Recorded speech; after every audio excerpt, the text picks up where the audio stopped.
सबकी जवाबदेही जनता मांग रही है। आज वो चाहे मंदिर मुद्दा हो, चाहे चंदा चोरी का मुद्दा हो, संसद में हिम्मत नहीं कर पा रहे हैं कि आके जवाब दे दे। मंदिर, मस्जिद, हिंदू, मुस्लिम, इसके अलावा कोई ऐसा काम नहीं बचा है कि जो अपने मंच से देशवासियों को सुना सके। 2014 के बाद आज़ादी तो मिली तो सही है, लेकिन जो 70 साल में बना था उसको बेचने की आज़ादी मिली। देश आज अपना 80वां स्वतंत्रता दिवस बड़े ही धूमधाम से मना रहा है।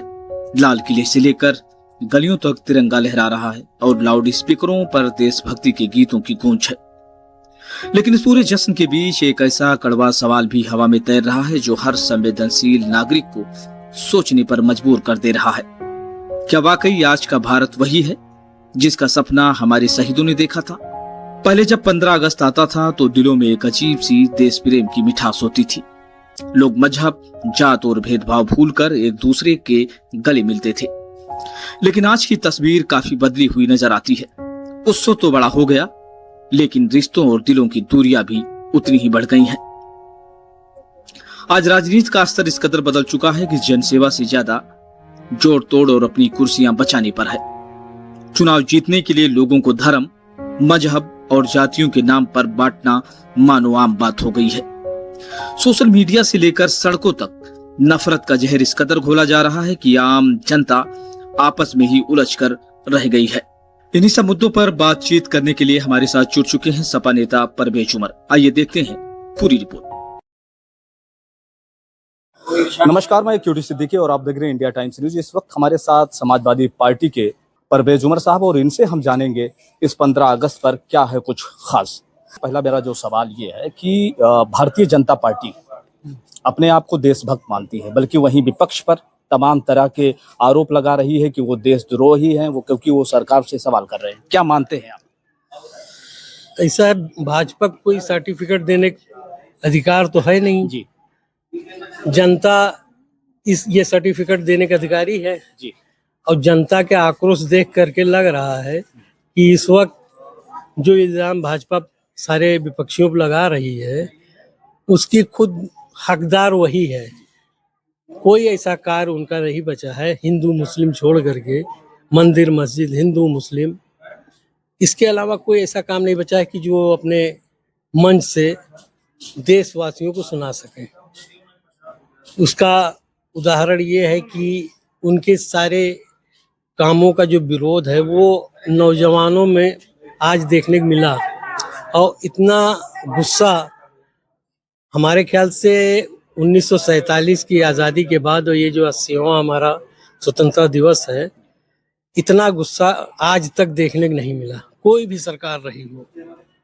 लेकिन जो ये 14 से सरकार है, इस सरकार के खिलाफ इतना बड़ा विद्रोह, ये लोग कह रहे हैं, इनके नेता भी कह रहे हैं कि जो असली आज़ादी हो 2014 के बाद लागू हुई है। और अभी आपने देखा है कि जंतर मंतर दिल्ली पर जेनजी यानी न्यू जनरेशन, उन्होंने पूरी तरह से सरकार को ला के झुका दिया। तो क्या आप मानते हैं कि अब सरकार के आखिरी दिन चल रहे हैं? 2014 के बाद आज़ादी तो मिली तो सही है, लेकिन जो 70 साल में बना था उसको बेचने की आज़ादी मिली। उसको जितनी संस्थाएं थी खत्म किया जा रहा है और ख़त्म हो गई करीब करीब 10-20% जो बची हैं, अगर इनको मौका दोबारा मिल जाए तो वो भी खत्म हो जाएंगी। लेकिन जनता जिस तरह उत्साहित है, अब ये आशा नहीं है कि उनको दोबारा ये मौका मिलेगा। सबकी जवाबदेही जनता मांग रही है। आज वो चाहे मंदिर मुद्दा हो, चाहे चंदा चोरी का मुद्दा हो, संसद में हिम्मत नहीं कर पा रहे हैं कि आके जवाब दे दें। तो ये जनता का दबाव ही है। जो 12 साल तक निरंकुश थे वो आज जो है किसी के पीछे छुपना चाह रहे हैं, कहीं लोकसभा के पीछे छुपना चाह रहे हैं, तो कभी प्रधानमंत्री के पीछे, और प्रधानमंत्री कभी गृह मंत्री के पीछे, मतलब कोई खुल करके बोलने की स्थिति में नहीं है। तो ये फायदा हुआ कि 14 साल में इनका जो नकारात्मक जो भी इन्होंने किया है उसका असर दिखना शुरू हो गया है। और ये अब गिनती के दिन बचे हैं कि ये अब विदाई की तरफ है। लेटेस्ट अभी एक मुद्दा चल रहा है आंध्रा में, जिस तरह से चाइना ने अभी भारतीय सैनिकों को पेट्रोलिंग करने से रोका और एक तरफ सरकार कह रही है कि चाइना ने हमारा 1 इंच भी जमीन पर कब्जा नहीं किया, तो क्या आपको लगता है कि ये अभी एक वीडियो भी इस पर वायरल हुई थी जिसमें कुछ लोगों ने कहा था कि गुड बाय इंडिया, अगर ऐसे ही रहा तो क्या आंध्रा चाइना का हिस्सा बन जाएगा? देखिए, सेना हमारी बहादुर है। अगर अच्छे हाथों में शासन आ गया तो चाइना नहीं चाहे जो देश हो वो हमारे सैनिकों सामना नहीं कर पाएंगे। कमी खाली इनके सरकार चलाने में इनके जो जिस तरह का सेना के उपयोग होना चाहिए वो नहीं कर पा रहे हैं। अगर उनको छूट दिया जाएगा, इस तरह का आज़ादी दी जाएगी कि वो सही कार्य करें, इनका दबाव ना रहे। ये आज अमेरिका के दबाव में है। अमेरिका अगर ऑर्डर कर दे तो वो तेल खरीदेंगे, नहीं कर दे तो नहीं खरीदेंगे। इस तरह की सरकार जो है, जो विदेश नीति जो है फलाप हो चुकी है। इस तरह की सरकार जो है ये विदेश नीति नहीं चला पाएगी और ना इसका फायदा भारत को मिलेगा। तो एक आखिरी सवाल मेरा आपसे यह है कि अभी आपने देखा 2 या 3 दिन पहले तिरंगा यात्रा, आखिर क्या भारतीय जनता पार्टी अपने लोगों को आगे करके साबित करना चाहती है कि वही लोग देशभक्त हैं? ऐसा है, उनके साबित करने से कुछ साबित होने वाला नहीं है। जनता में जो आक्रोश है, चाहे वो किसान हो, चाहे वो छात्र हो, चाहे वो मजदूर हो, सब परेशान हैं। इनका अब वो हिंदू मुस्लिम और ये उसका फायदा लेने वो चल नहीं पा रहा है। इनकी जो मीडिया थी वो भी फेल हो गई है। वो लोग भी बहुत अब मदद करने की स्थिति में नहीं है, इसलिए अब ये कोई फायदा जनता जागरूक होने के बाद नहीं ले पाएंगे। यानी अब ये झोला उठाने का वक्त आ गया। बिल्कुल बिल्कुल, इनका झोला उठाने का वक्त आ गया है।